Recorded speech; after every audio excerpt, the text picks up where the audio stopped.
Hi, and welcome to the New Property Show. I'm Steve McMenamin.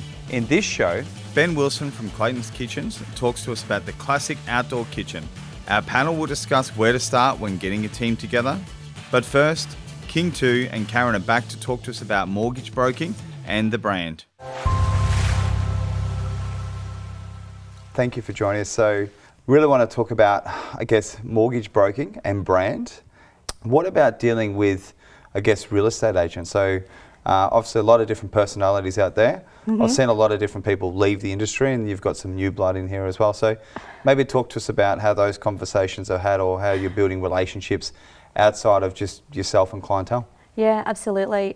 When I decided that I was going to become a buyer's advocate, actually, I snuck in via my old management consulting background into one of the better agencies in Melbourne. I thought the better agencies, with a view to learning all about sales agency. And I spent 2 years behind the scenes, but learning, going through all of the sales training, as well as implementing CRM systems and learning how agencies marketed their properties too.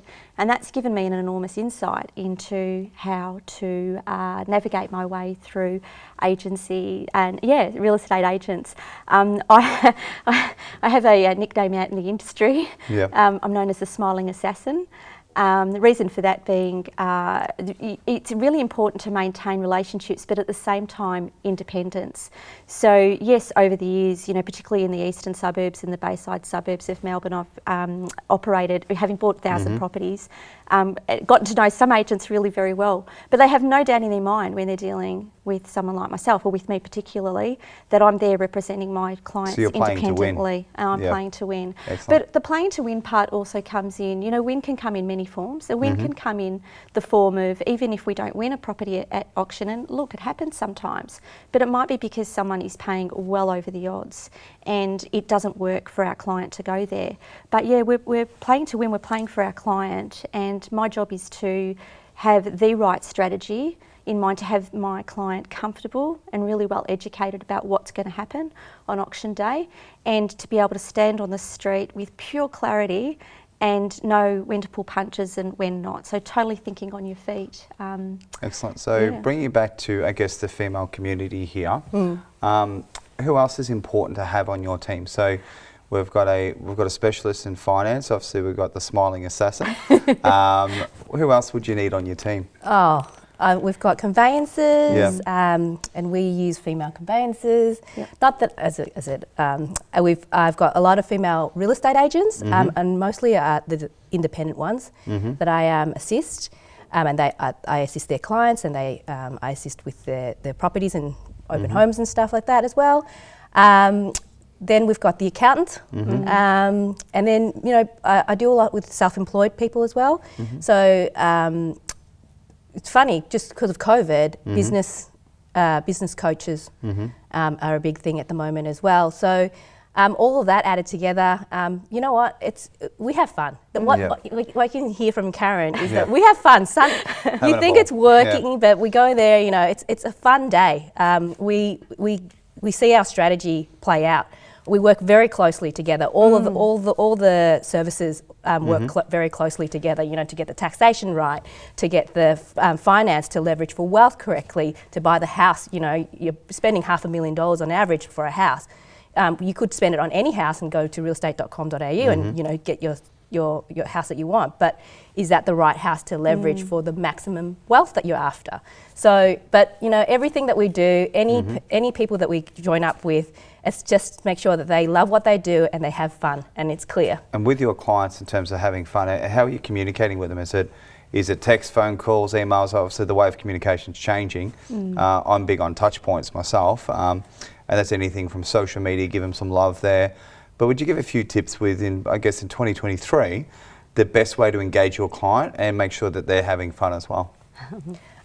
So I don't know if my clients ever have fun when they're about to spend $500,000 on anything. They get really nervous, but I think the comfort here is that we know that the strategy is right. As Karen's been doing this for 15 years, I've been 15 years in the banking and finance industry. Everything's just fun to us now because we've seen it all. We've seen the bad, the good and the ugly. So I think my clients feel relaxed, whichever medium they want to talk to us on. They can pick up the phone call, and we just talk to them, and they get it. Might just touch a little bit on the investors, if and sorry, Karen, as also.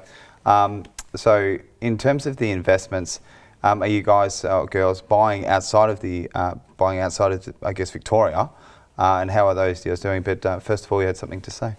I've already forgotten what that was, but I know what it was. What was it's it? very much that what it is that we do, and particularly in the buyers advocacy space, is very much trust, based on trust, a trust relationship, and the trust goes both ways. So we do tend to, if we can, have a lot of face-to-face meetings, but then a lot of what it is that we do, it might happen at 10 o'clock at night or at 4 o'clock on a Sunday afternoon. So there'll be a mixture of text and the like. And interstate purchases? Yeah, I in the past have purchased interstate for investors, particularly up until about 5 or 6 years ago, so probably really pre-COVID times. Look, I come at investing maybe a little bit differently than a lot of other buyers advocates. Purchasing interstate, if you're in Victoria, can often be a bit of a marketing tool because people who don't really know a lot about investing will say, oh, you should buy in Queensland or you should buy in Adelaide or whatever, and not really know what's behind that. So for me in the last few years, I've been able to demonstrate to clients that Your local knowledge. That my local knowledge, and local not just being in Melbourne Metro, of course, I buy around Victoria, but it's really within Victoria, and particularly understanding that there's so much migration in Victoria and there's so much infrastructure and investment that's already in Victoria, that at any budget level, depending on whether you're wanting growth or yield, there is somewhere to buy within Victoria. And I can demonstrate to people why purchasing within Victoria can be better than a Brisbane purchase or an Adelaide purchase. So yeah, that's where I come at it from. Excellent. So I'm going to ask you one more question. That is, do you think buying a new home has got more challenging or easier? When you're saying buying a new home that is established? Established. I think it's easier if you want to make it easier. There are so many services now and expertise in the market that you could use, that less mistakes and everything else. Because I've been doing lending like say 10 years ago. I remember buying out in the western suburbs, and it's easy. You just go online, the house is there, you buy it. If they did the analysis back then, and I think buyers advocacy and mortgage brokers, there's an increase in services since COVID. More people are upskilled themselves. Use those services. I think it should be easy because these services are available. Go ask someone. A mortgage broker, it doesn't cost you anything to speak to a mortgage broker. A lot of buyers advocacies, like Karen, she'll speak to you and give you the initial advice, and if it's something that you're interested in. But you can get a lot of information. Technologies, open AI and everything else these days, the information's at your fingertips. Embrace the changes, but it still relates to people. And Karen, your thoughts? Yeah, I think that it's really important when the odds are so high, like the price is so high and the outcomes can be so significant for people.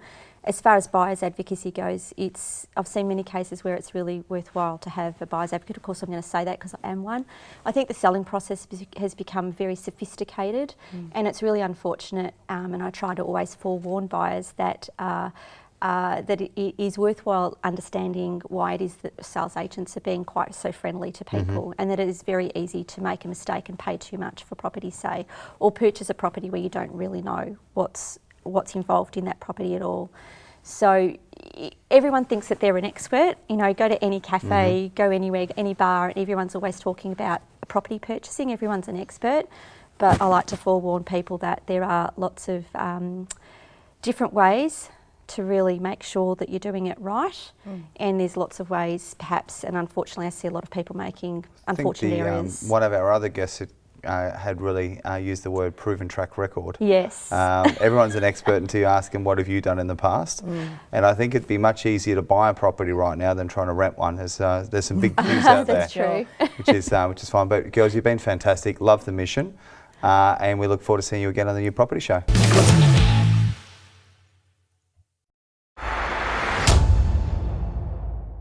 Ben, welcome to the New Property Show. Great to have you back. Pleasure to be here. Looking forward to it. Clayton's Kitchens. Yes. You guys have been around a long time. Love to sort of hear the story on Clayton's. We'll just touch on that. Yeah. And of course, what brings us to the show today is creating the ultimate outdoor kitchen. Correct. And what that looks like. Yeah, exactly. The company has been established for 40 years now. Established back in 1982. literally in a garage in Essendon. Was the original founder. And yeah, it's grown to the size that it is today, feeding 200 plus kitchens per week to the building industry. Yeah, it's a great story. Beautiful, and you've really sort of transitioned now. You've just won a few awards too on outdoor kitchens. You want to talk to us about what happened there? Yeah, that's right. So we've had an outdoor kitchen product on the market now for about 9 years, and we do that through our building connections, obviously, with the builders, but we also have an arm where we do B2C. So we sell direct to the consumer. And over our journey of growing that, we've entered a few HIA, the Housing Industry Awards, and yeah, we've won sort of back-to-back 3 years in a row the Outdoor Kitchen of the Year, which is extremely exciting. What did it take to win that? What obviously did you need in there? So the ultimate beer fridge? Is it overhead cooker? Is it pizza oven? Yeah, there's actually one of our years we definitely had a pizza oven in one of those. We used sort of the Beefeater barbecue, some of the premium Beefeater barbecues. Got to have a beverage centre in there. A sink's not always needed, but it's very handy if you can squeeze one in. So we generally find an outdoor kitchen that's got all those accessories in it that we can show off on the stage in front of all the builders at the Housing Awards that we held at Crown Casino every year in November. Yeah. Are you typically running them along a back wall, or you're running a U-shaped kitchen or a servery? Yeah, we've definitely done some U-shapes. We've had some pizza ovens where existing, where we built around. We've definitely done the traditional wall run, island run situation as well, where you can have like a servery on one side. But honestly, 90% of them are just straight runs. Working into the alfrescos that we have in our builds these days that are usually 3x3 or 4x4. You generally don't have a lot of space to do the 2 runs. You just leave it as the 1. Yeah. And they can either go up against a wall, or our material is fully weatherproof and waterproof, where we can put it on what we call the rear bar back, so it can be fully exposed at the rear to the elements, so it doesn't have to be on a wall, and it still stands up. What about things too, if you are building, like services, what do we need to consider there? Yeah, it's a really good point you bring up there, because when people are building their new home, they generally just drop on a gas point, a power point and a waste point at a set location, maybe in their alfresco concrete floor area. And it's not always where they want their sink to end up in the end outdoor kitchen. So I definitely advise people that if they are building their dream home and they're thinking about putting an outdoor kitchen, have a think about where you might want to position, say, your waste point, your gas point, and not necessarily clumping them all together, because it can become a bit of a headache to manipulate around once we come in after handover to work into those services. What about the traditional client that they've engaged like a major builder, they've got their drawings provided, and they just want to come to a customer centre? Will you guys go through and actually architecturally design that, do the drawings for them, do the costing? How does that experience talk us through that? Yeah, definitely. We definitely encourage customers to engage us nice and early. So we have showrooms in Queensland, Sydney, Melbourne and South Australia, and our sales team can help facilitate, I guess, as they're up front with their builder. We'd love to get involved and do a rendered elevation of the outdoor kitchen. We can obviously price that and also do a service suggestion. So we recommend where they put their services to line up with that elevation of an outdoor kitchen. They can then feed that back to the builder, and the builder can then align the services back to what we recommend, so that then when we come to do the outdoor kitchen post handover, it's there, it's ready, and we all know what we're doing. So it's a great way to do it. If they have the opportunity to do it before the build, come and see us. What about budget? So if there's like 3 tiers of price point, which is just entry level to medium to high. Yes. What do some of those numbers look like? Yeah, our product, we are marketed as a bit of a premium product. So our starting point is around that sort of $7,000 to $8,000 mark. And the mid-range is generally around the 10 to 12 someone would spend on an outdoor kitchen. But in saying that, we've done jobs, $20,000 to $25,000 as well, some stunning, 6 to 7 metre outdoor kitchens. So we hope we've got a good product to offer most people's needs. But in saying that, as I said, there may be a small part of the market where they can't fit into our product offering. But there's still some really good reputable dealers out there where you can, engage maybe an off-the-shelf outdoor kitchen, but still think about those key things about the services when you're doing that, so that it all lines up when you're ready to go. All right, so let's talk about the base. Okay, so base being, if someone's built a brand new home, traditionally it's a concrete slab. Some people may put tiles or decking out there. Is there any materials that you prefer not to work with, or that you'd recommend that not to install until you guys have been out and measured up? Yeah, no, all we ask for is a solid surface. So that could be a deck, a tile, obviously exposed aggregate.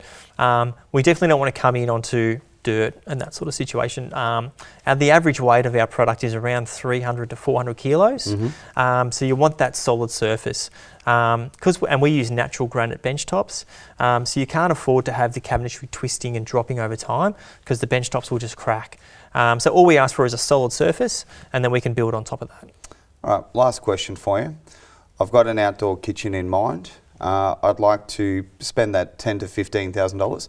What are the 5 key things that I'm going to need? Yep. So the 5 key things you're going to need is obviously understand your budget, which you've already done there. So work out what you really, really want. And then we come back to appliances. So we've got to work back in what appliances meet that budget, because everyone's going to have, I want everything, but hey, we've got to come back to your budget. So appliances comes in next. The next thing would definitely be services to meet the appliances. So you go budget, services, appliances, services. And then we come back into colours, fixtures and finishes at the end. So they're the last couple of bits and pieces that you really got to think about, because obviously when you're building the whole thing, we're trying to build it to suit what's already there or what might be coming. So we've got to work in with the colours and everything to finish it off. And most importantly, the beverage package. And the beverage package. Beautiful. Absolutely. Look forward to having a beer with you on site. Thank you so much for joining us on the New Property Show. Pleasure, Steve. Thanks so much.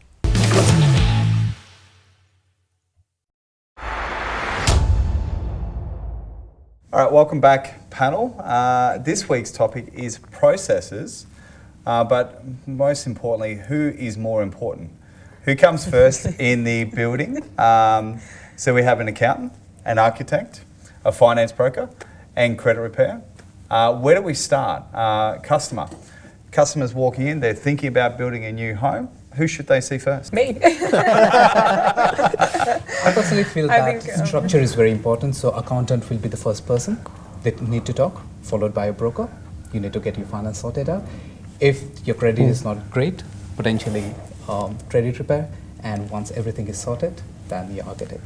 How do you know how much you're spending if you haven't first spoken to the architect and got a design? Are you talking about broker, setting up the... Yeah, broker will be the How much can you borrow? Exactly. So we don't kill the dream too early. Yeah. I think too really does start with vision. Sometimes it's important to know the numbers, but if you don't have the desire, what's going to really fuel that? So I think sometimes visually, maybe working with, I think the thing that really gets a new home started is the dream of owning the brand new home. So in this case, I'd almost go to the architect or the design, the inspiration, and then work backwards, reverse engineer it. But I guess without yourself, if you don't have the credit, would be it. So where do you think you'd come into play with having a customer? Sure. What part would they play, and then how would you relate it back to these guys here on the panel? Well, I guess clients come to us from different sources and people. So, but what we often see is it goes hand in hand with your finance representative. So, your mortgage broker, your financial planner, your accountant. So, it's all good to have a goal and a vision. But if that vision can't be fulfilled because you have something that needs to be rectified before you can take that next step in the process, then that's where your credit comes in to be able to rectify it so they can move forward towards the dream of working with yourself. Yeah. And Gary, you've worked with, I guess, both new properties and second-hand properties. How important do you think that getting the numbers right and obviously sitting down with their accountant and having a regular review with where they're at, is that an important part of the process? I mean, you don't want to see people overspending either. Yeah, I think I believe the most important part would be speaking to the accountant first, because the accountant will come back to the client and give a realistic budget in mind. They can use that budget, go back to the mortgage broker, make sure that's going to work, go back to the architect, make sure that's going to work, and to speak to, if they've got bad credit, then a credit expert. But first starting off with that, because if you don't have your tax returns done, if you've got ATO debt outstanding, if you've got some hurdles that you need to fix there, you need to fix it first before investing money into designs, investing time and energy into a broker. And most accountants will know from the get-go, okay, these are the 5 things you need to do. You need to have a budget, you need to have your ATO stuff all cleared up, make sure you're not overspending, and they'll have a few things worked out. So you can save some time, energy by doing that first. Only thing I'd probably counter that with is you're pretty passionate about property. But go to your right accountant. Correct. Because we've done deals before and the accountant's against the deal. And that may be because they haven't purchased a property before or been through that process themselves. So I think the right advice is also key. And I think ideally, as a customer, we've got 4 people sitting in this panel here, but having 2 people on your side. I think the team is probably where the communication is. So I think having the accountant talking to the broker, credit talking to the broker, and obviously making sure the price is right to go back to the accountant. So would you find that it would come up sometimes that you're going to challenge the numbers that you might see under a tender or a contract? Have you gone through and then challenge where something might be too expensive? Yeah. Again, it depends on the type of accountant that you engage in. That may be a service that they look at or to support a client with. And because of my property experience in the past, it's something that we look at and go, well, is that an expensive build? Should you be doing that type of build? Is it for investment property or lifestyle? And you know, for me personally, when I've done some of my builds, I've gone back to the architect and designer and said, hey, let's scope this back a little bit. I don't need that type of flooring, I just need flooring. So it just depends. But again, it goes back to what you're trying to look for. I know when I do a house renovation, it'll be different to when I'm building an investment property. I think too, like it depends on the process that you're looking at, and obviously we'll just focus on new homes. But if you already own an existing home, you know your credit's okay, you know you can borrow, then really where it comes into play is really yourself, is really just drawing up the concept, because it doesn't always have to be executed straight away. So how often do you get people come to you, they're prepared to spend money, but they may not do their renovation for a year or 2?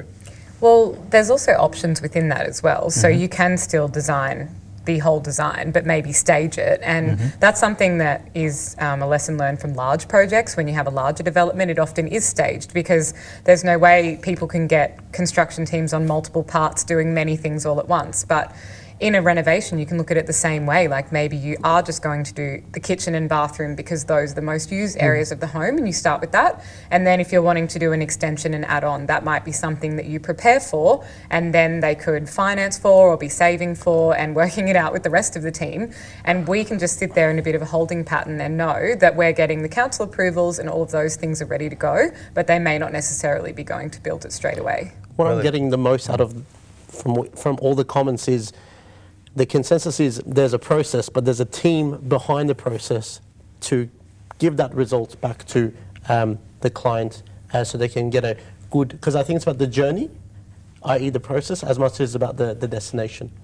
Yeah, and some of that stuff, like what you were talking about as well, is a whole value management process that you can go through as well. And that's where I would come in as a layer to the original design intent, and without stripping away that design intent and kind of killing the creative process, because that would take the joy out of it for the client, but also myself working on it for them, is I want to keep the vision alive, but we also understand that people have realistic budgets in mind, and there are areas where you can spend and save, and something like flooring, I can then go out and search for substitute options that I could bring to you that will look very, very similar, and it's going to give you the same outcome, but it really just fits straight back into that budget. And you could be saving hundreds of thousands of dollars, or even just a couple of thousands of dollars that can go somewhere else, or simply just not be spent at all. Yeah. So with that said, I guess, Emma, I'll start with you. If you were to pick 3 people to be on your team, doesn't have to be the guys here, but who are the 3 people, if you're doing, let's talk reno, we'll talk a renovation. Who are the 3 people you need on your team to make sure that project is off the ground and gets built? Yeah, I mean, a great builder who is passionate about creating a good outcome. I definitely don't enjoy when I'm on a team and people kind of are stonewalling the outcome. You want to work with other people who, we are in a creative industry, and you want to be surrounded by people that are really good at problem solving and they have really good solutions, because every project is different and every project's going to have its unique set of problems, and you need people who really enjoy that and they want to tackle it and not just throw it in the too hard basket. I would also say having a really good QS who can do that kind of value piece, which is potentially someone you guys might be speaking to, and that quantity surveyor is going to be able to come through and assess every little bit and piece of all the quotes, and even when the tenders come back, to kind of give, again, an overview and an opinion. And also just a really good client who's willing to go on that journey, and they need to be prepared for taking in some of that information, but it's also our job to be able to educate them and bring them along on the process, because the last thing you need is to kind of go, great, we're going to do a house, and they feel completely left out, and then they'll start kind of questioning the fees or questioning the process and kind of not understanding. I think that's an excellent answer. I think obviously most importantly the client, if the client's not willing or able or doesn't want to fulfil what your vision is, it's not their home anymore. All right, what about yourself? Adding to that, I would probably say another one would be a good draftsman to be on the journey, working hand in hand with the builder who probably understands the council approval process of their respective development area. So making sure that that vision can come to fruition, but at the same time avoiding pitfalls where going to more financial strife or trying to cut back on certain things, and make sure you don't trip, if you will, to safeguard them. Well, what? We're looking at the end steps. For the first step, as I said, accountants, brokers are the first starting points. Those are the two important people, and followed by your builders and all the people that they have mentioned. Perfect. And Gary? Look, let's say that you get the finance and stuff all sorted. I think then the most important people are the builders, and having the right builder architect in place. So you don't want someone that does 100 homes a year, mass builder. You want someone that's going to take the time and energy to design, to design the renovation how you want it to be designed to make it feel like a home, and you want a builder that can execute on that. Again, if it's a house renovation for you to live in, opposed to an investment property. I think the other thing that we'd probably also reverse engineering, and we'll say this word lightly, but real estate agent. Because sometimes you could overcapitalise on an area. So I think you'd look, as a wider frame, you'd look at neighbourhood characteristics, proximity to schools, and of course what's going to be popular in that area. So is it more bedrooms versus living areas? Is probably some of the things that might be considered in the design brief. But if it's a 5-year turnaround, you would treat it as an investment. If it's a 10 to 15 year, I guess, time frame, a family home, then it doesn't really seem to matter as much. So I'd pick a good real estate agent that's familiar with that area, that's sold in that area, because I would be asking him or her that question, is how do I get the most value out of the renovation that I'm doing, and what seems to be very popular in terms of the facades and the finishes around here as well. Guys, that's a really good debate today. Thank you for being on the New Property Show, and we'll see you again soon. Thanks, Thank you for having Thank you. us.